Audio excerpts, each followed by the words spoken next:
Welcome to the Tinfoil Rabbit Hole. My name is Steve. I'm coming to you, of course, from deep down within our tinfoil rabbit hole. This podcast is brought to you by the Insensitive Network. You can find it on their website, insensitivenetwork.com, as well as on Spotify, Spreaker.com, iTunes, Google Music, and others. Be sure to subscribe for the latest episodes. This, of course, is the midweek episode, so it's Sans persona, no White Rabbit. He is still doing his research for his new shows, which are released every Saturday. And of course, the midweek episodes are really geared just towards some headlines and interesting tinfoil bits that I've come across and felt like I should share with you. Episode 6.5, My Corona and More. Okay, so we're going to start this week's episode off with what they call in the restaurant industry back of the house cleaning. A couple of things that I just want to kind of get out of the way and get them off my desk and be gone with you and make room for new clutter to come on board. First things first, somebody had asked me why the middle of the week episodes have a point revision on them. And the answer to that is really more of a technical, once again, back of the house explanation. The Tinfoil Rabbit Hole shows come out every Saturday. The middle of the week episodes are in the non-persona. In other words, it's just me. I'm not the White Rabbit like I am on the Saturday episodes. Therefore, the point revisions refer to the actual day that these midweek episodes are recorded on. So, dot 1 is Sunday, dot 2 is Monday, dot 4, as in this one, is Wednesday. So, you could tell, and I could tell, with just literally looking at it, which day of the week the midweek episode was recorded on. And I did that only because some of the services out there where you guys may be getting this podcast don't necessarily update their stuff when they should. iTunes is pretty good about it and picks up the new episodes pretty much right away. Some of the other ones, not so much. So that's kind of why these things came about. Originally, the point revision episodes were done out of character because I really didn't want to bombard the listeners with the White Rabbit persona every single episode, 2, 3, sometimes 4 times a week. I want to get more content out there. Not everybody thinks that is worth getting out there, but I'd like to get more content out there. So the point revision episodes in the non-character was what seemed to me a very viable way to get this accomplished. The Tinfoil Rabbit Hole and the White Rabbit persona are really meant more for entertainment and production value as much as they are the stories, but they're a different kind of show, and I realize that not everybody can listen to production like that for 45 minutes or an hour each week. And like everybody else, I have a ton of podcasts that I listen to, and I thought that limiting the Saturday Tinfoil Rabbit Hole episodes would prompt more engaging content coming from myself while still providing an entertainment experience for the listeners and not consuming an extreme amount of time. So I'm actually kind of being very conscious of the fact that people have a ton of shows that they want to listen to or watch, whatever the case may be. And I don't want somebody to not listen or watch my show on Saturdays strictly because they know that they tend to run 45 minutes or so. I like to try to keep the Tinfoil Rabbit Hole to about 20 minutes, sometimes a little less, sometimes a little more, but about 20 minutes. And I think that's enough time to present engaging content and give you, the listener, something interesting to listen to and still be able to listen to your other podcast. So that's kind of the thinking behind where I'm going. And with that being said, I am currently seriously considering taking the midweek episodes and actually kind of spinning them off and turning them into their own show on their own, and just get rid of the midweek episodes from the Tinfoil rabbit hole completely. Take the point revision midweek episodes that I'm doing now and create a new show out of them. So, still kind of tossing that about, but until we come to a decision on that, we're just going to continue doing what we've been doing. So that's the little bit of housekeeping that I have there. Continuing on with what I have a bunch of stuff on my desktop, and it kind of occurred to me that I'm just getting, I don't know about anybody else, but I am just really getting a kick out of some of the headlines and articles that I'm seeing out there, as well as some of the other content relating to this coronavirus.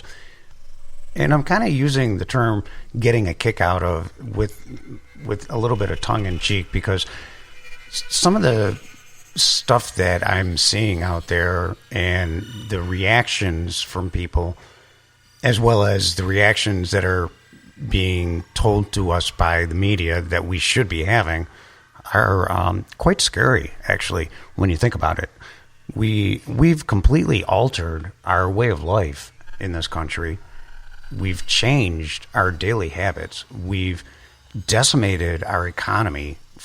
We have literally thrown a monkey wrench into the works and brought everything down to almost a grinding halt. I could probably make an entire show out of just reading headlines that are, these things, they're just designed to just shock and awe and just strike the hand of fear into you. Admittedly, they're not all like that, but generally speaking, that's pretty much there's just some really weird stuff going on out there. I have some headlines here that I just want to go over. I'm not necessarily, I don't even think I'm going to read the articles that are behind some of these, because some of these are just ridiculous. So let's see here. Politicians jockeying for COVID-19 test find proximity to Trump is fastest route. Okay. So the first thing that I'm going to say here is, in all interest, I am not going to, well, maybe I will. Will I? You know what? I try to be as non-political as I can when I'm doing these things. And there's going to be people that I'm going to say, oh, well, I'm a Republican conservative, and then there's going to be listeners who are Democrats, and they're going to say, you know what, beep, unsubscribe. That's just the way that it is. And it goes the opposite way, too, as well. So, it is what it is. It doesn't really matter. Do my political views really matter? I don't know. They're my political views. They're not your political views. You don't have to have those political views. So I just want to get that out of the way. If you're going to be offended by something that I say because I happen to maybe praise the current administration, well, then maybe you need to move on to another show. If you're going to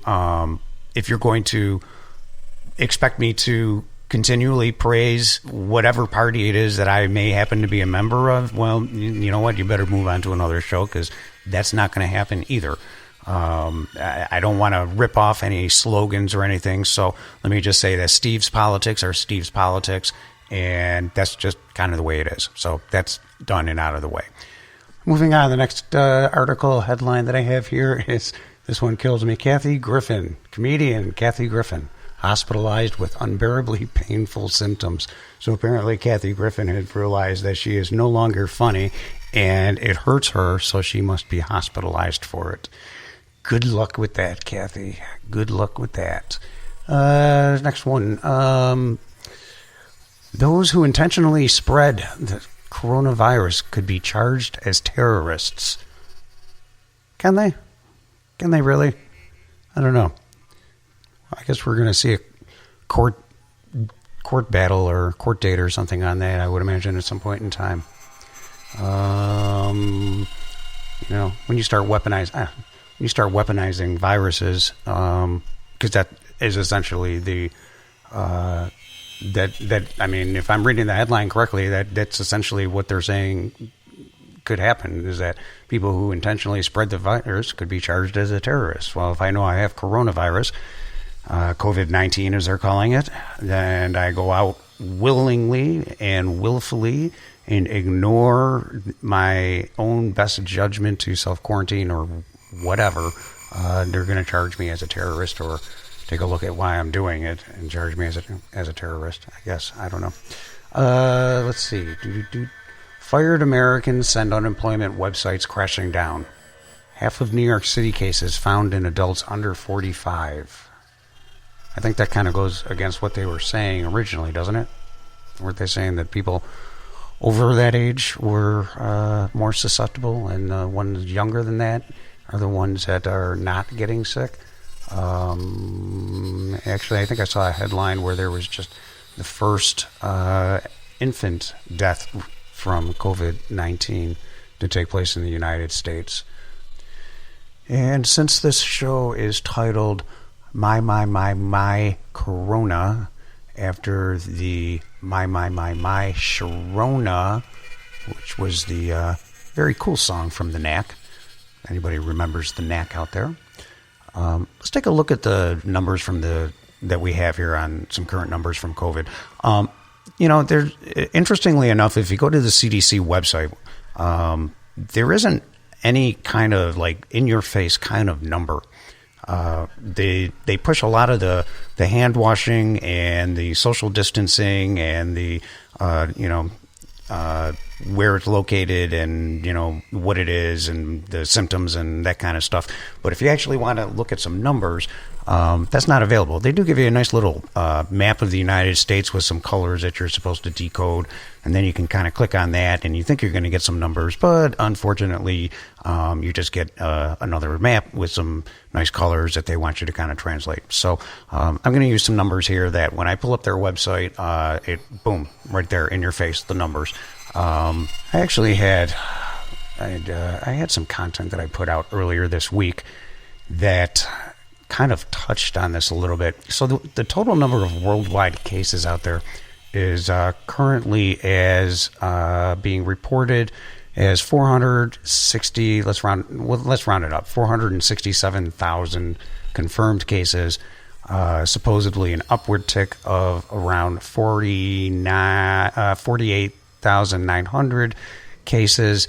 A total of, again, these are worldwide numbers.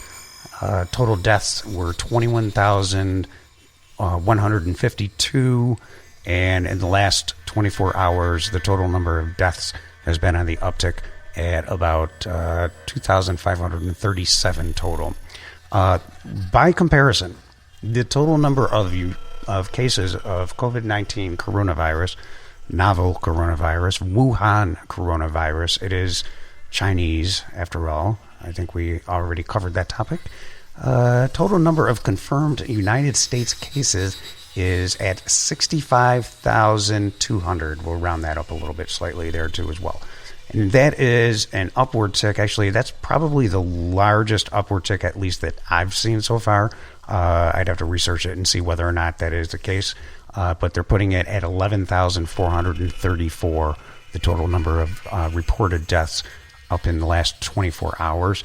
The total number of deaths on this was 921 in the United States. And in the last 24 hours, that number went up a total of 215.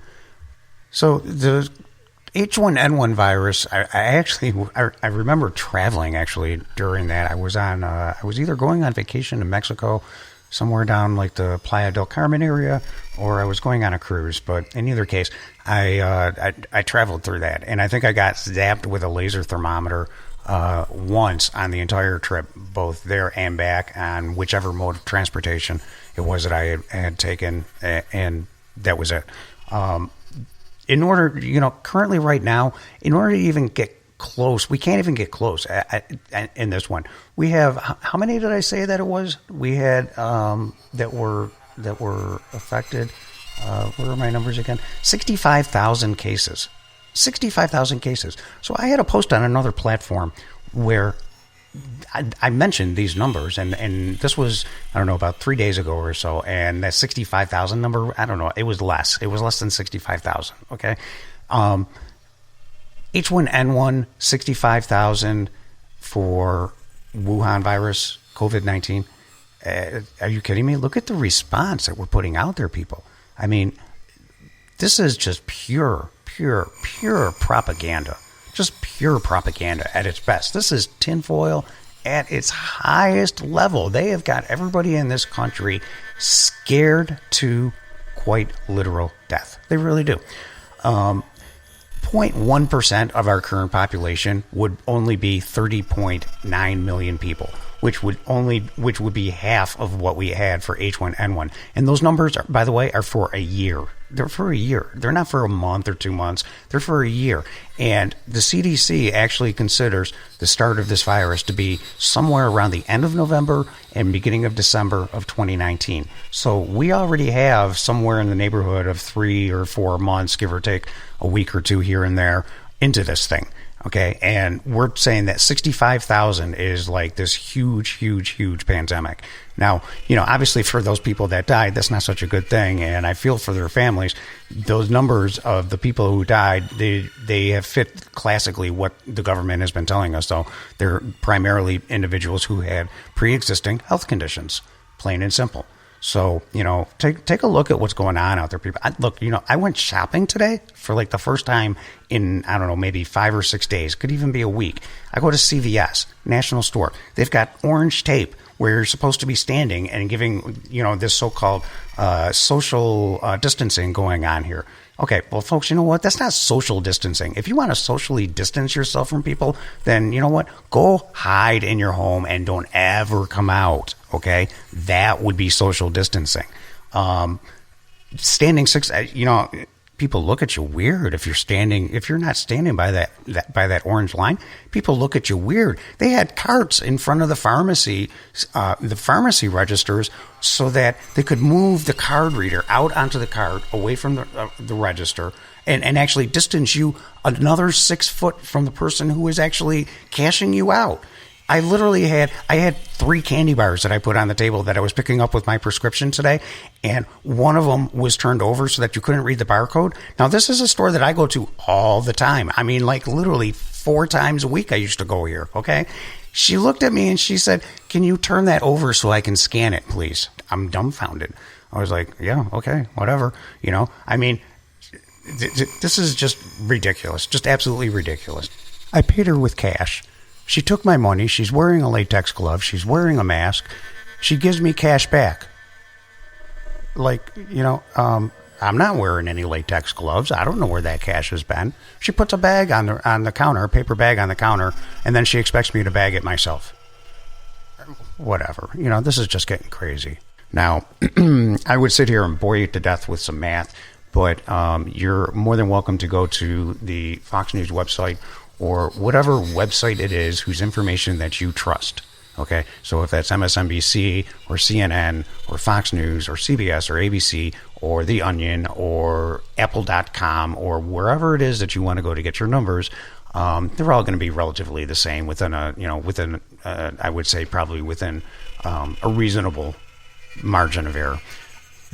Do the math on those and tell me how it is that the United States is comparing just to the rest of the world from a percentage basis. Okay. I had this interesting conversation with another person on another social platform, and my argument was basically that the government of the United States is more or less pushing the populace to believe that this is one of the worst catastrophes, the worst viral outbreaks, the worst pandemics, the worst of the worst of the worst that could be possibly happening. I dare you to turn on any TV channel right now and not see something about coronavirus, whether it's a ticker down in the lower third, or maybe it's a public service announcement, or it's your local broadcaster, or it's a commercial. I don't know how many of you get junk email. I know I get a ton of junk email, and most of my junk email now, probably about 80 to 85% of it, has something to do with the coronavirus. I'm really glad that eBay is helping me fight the coronavirus, because I really don't think I could fight that fight without them. And while they were at it, they also enlisted the help from about, maybe everybody else in the world.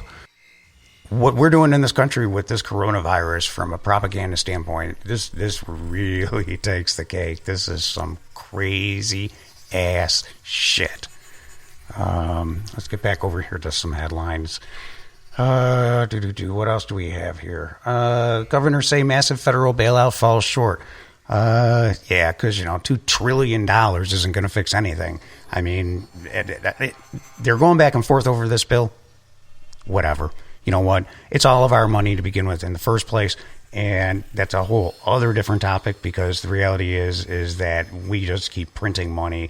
They've got quantitative easing going on, but Joe Schmo consumer, they have no clue, which is fine. Not everybody has to be into economics, so that's fine. But $2 trillion is what I saw, and they're saying that that's not enough. They can't find enough money to solve the homeless crisis in San Francisco, but they can find $2 trillion for this. Unbelievable. Okay, dokie. What else do we got here? Okay, here's a good one. Airline promises to pay passengers $8,000 if catch on flights. You've got to be kidding me. Is this some new Facebook challenge that's out there? Am I missing something, or is this some new way for us to thin out the herd? I had actually read an article once, not that far back, within the last 2 or 3 weeks, that said that airplanes were probably one of the safest places to be, because all of the air that's coming in to the cabin is going through these HEPA filters, which catch 99.999999999% of all the viruses and bacteria and stuff like that. And I would almost guarantee you that they're just ejecting that air, and it's not being ejected through a HEPA filter. So the air coming in might be filtered, but the people that are already on the plane that are breathing that could potentially be infected with whatever, that air is being ejected out of the cabin as they're flying over your localities. So, yeah, figure that one out if you can. Okay, yeah, here's some tinfoil for you. Mobile phone industry explores worldwide tracking of users. Psst. Hey, did you hear? I think they track us by our cell phones.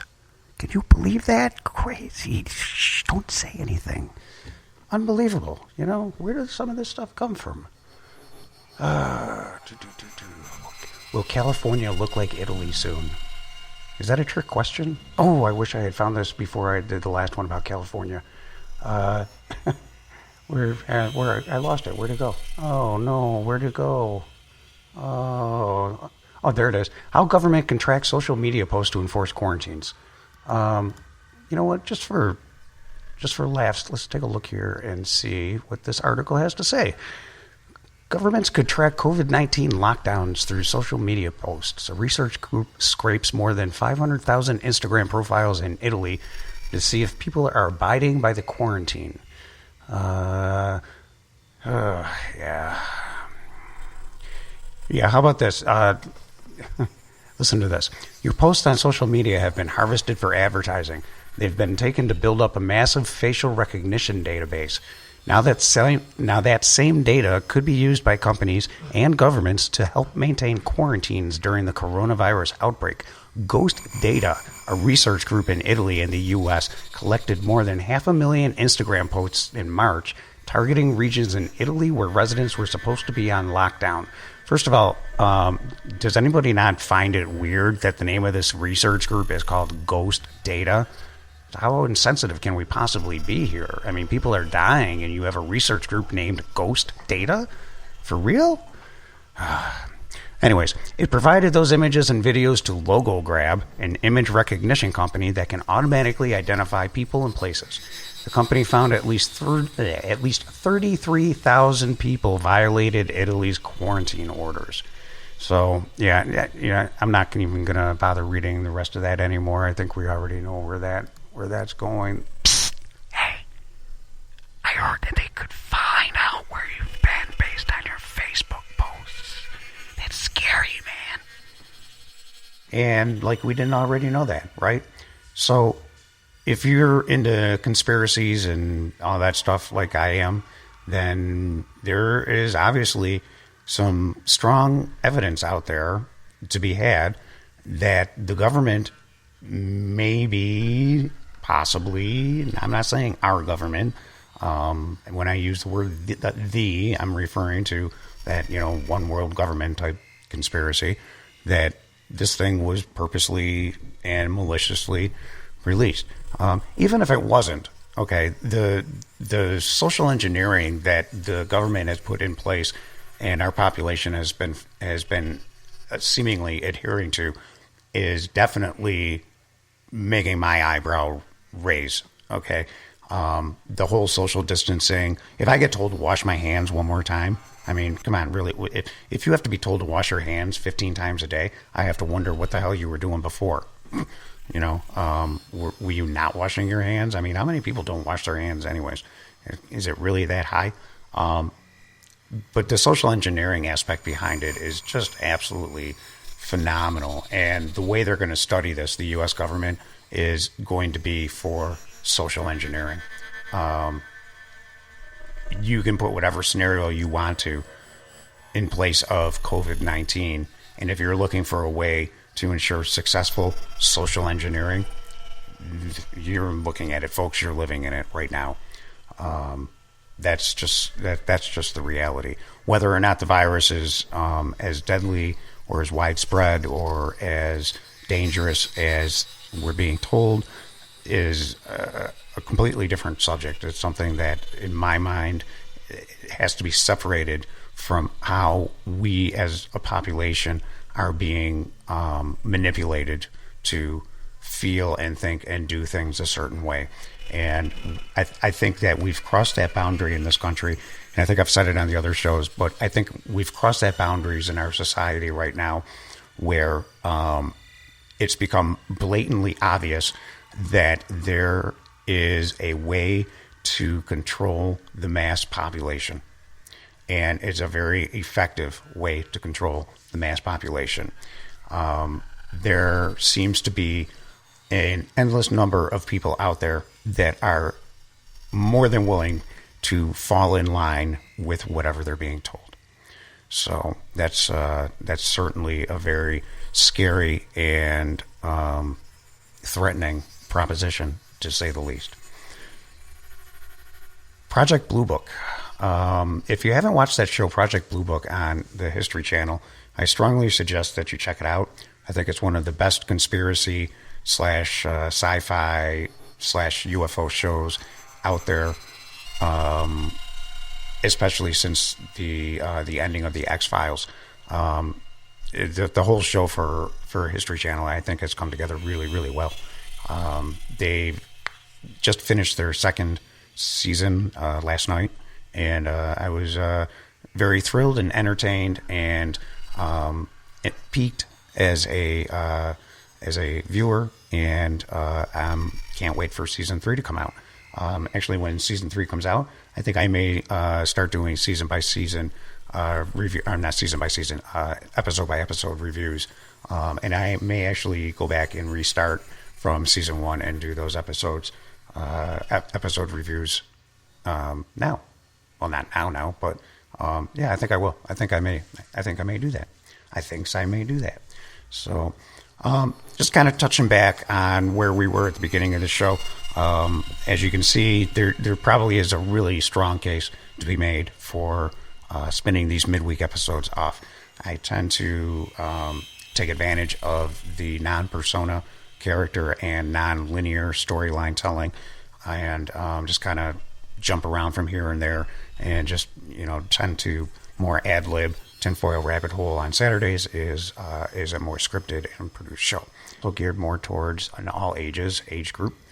So spinning this off will allow me to swear again every 4 words, which I like to do. Not that I'm going to do that, but it would be nice to be able to not have to kind of fast forward what I'm thinking in my mind before I speak it. There's this guy on Facebook. He's in one of my podcast groups that I keep tabs on. And every once in a while, I scroll by and I catch him live. And I don't think I've ever really seen more than like 5 or 6 people viewing at the same time. But his whole gig is, and I think, to be honest with you, I think he's actually like a real, like for real podcaster. Like, has been doing this gig for a while and has a show out there that has, a ton of subscribers. I haven't actually looked to see what his show is because I'm getting such a kick out of his live shit that that's all I need to have. And basically the dude he's sitting in his like garage or something, and he's always smoking this like cigarillo type of cigarette with a filter tip on it, and drinking, I don't know, Keystone Light or something like that. I think he's down in Texas. I had a chat with him, and I think he mentioned that he was down in the Texas area. So he's smoking there. He's got the camera pointed, at him, kind of down, sitting on one of these like lawn chairs that, you carry in a bag and you unfold and you can take along with you. And he's sitting there, maybe a hoodie or whatever, or a pair of shorts, smoking a cigarillo, drinking a can of beer. And his thing is just reviewing other people's podcasts. You want me to review your podcast? Toss me your link. I'll review your podcast. And I swear, like 9 times out of 10, every single podcast that he reviews, he always starts off with, "You have a mic. I can't hear you. Yep, here's another one. Can't hear you. Probably a great story. Can't hear you." He talks. It's just, you've probably got $1,000 worth of equipment. Can't hear you. Let's review another podcast that we can't hear tonight. How about that? Guy just cracks me up. So anyway, it's just kind of funny. And I certainly would never submit my link to him to have him review my shows, because not that you can't ever hear me, because that's one thing that I always make sure of, is that my audio levels are good. But if his reviews are that brutal to begin with, I can only imagine what a real review from him actually sounds like. So, yeah. On that note, I did get a piece of good news today. I want to thank everybody who's listened. Thank everybody who's subscribed. Tinfoil Rabbit Hole surpassed its first time 100 listeners. We surpassed 100 listeners for the first time last week. So awesome job, guys. Thank you very much. I appreciate it. I realize I'm not the most interesting person. The show has definitely progressed, both the midweek productions as well as the Saturday productions from start to finish. If you want to really hear how crappy the show was at the very beginning, you can certainly go ahead and do that. You can find the show on iTunes, Spotify, Spreaker.com, as well as many other platforms such as Google Play, Google Music. My broadcaster voice. But I want to seriously, thanks everybody. I really appreciate it. Obviously, there are 100 people out of the 330 million people in this country who actually found my shows listenable. We are getting close to closing in on those Corona numbers. I hope to be able to surpass those maybe in a month. I don't know. We'll see how we do. In either case, I think I'm going to bow out right now. I think I'm going to call this one quits. This is another example of why breaking these midweek episodes off is probably a good idea. I'm coming up on just about 30 minutes right now, and which is let's see, that's about 10 minutes of real content. So, but about 30 minutes right now, and I just can't see the Tinfoil Rabbit Hole Saturday shows going this long every week. I know, like I said, I have other people that I want to be able to listen to as well. And I think that being able to have the freedom to put out a 45-minute show or an hour show of me just talking about dumb stuff and having you listen to me spit out my ums and uhs and all that other crazy stuff, if I want to do that, that gives me the opportunity to do that. And I may take myself up on it. I also want to give a shout out to Sam, one of my fellow podcasters here on the Insensitive Network. She surpassed 200 listeners last week for the first time. Her podcast, don't forget to check it out, Happy Ever After Party. It's a great show. But yeah, congratulations, Sam, on your first 200 listeners. You did better than me, and that's probably because your stuff is better than my stuff. We'll talk to you on Saturday as the White Rabbit. Have a good one. Don't forget to subscribe if you like this episode. We also have merchandise that you can check out. Again, that's insensitivenetwork.com. You can take a look at our great merchandise with our wonderful logo. Love the logo. Looks great. Also, don't forget to visit insensitivenetwork.com, and you can find some great other podcasts there. Happy Ever After Party by Sam. It's a wonderful program. If you like this one, I'm sure you're going to enjoy that one. This is Steve for the Tinfoil Rabbit Hole. Where the hell is Tesla?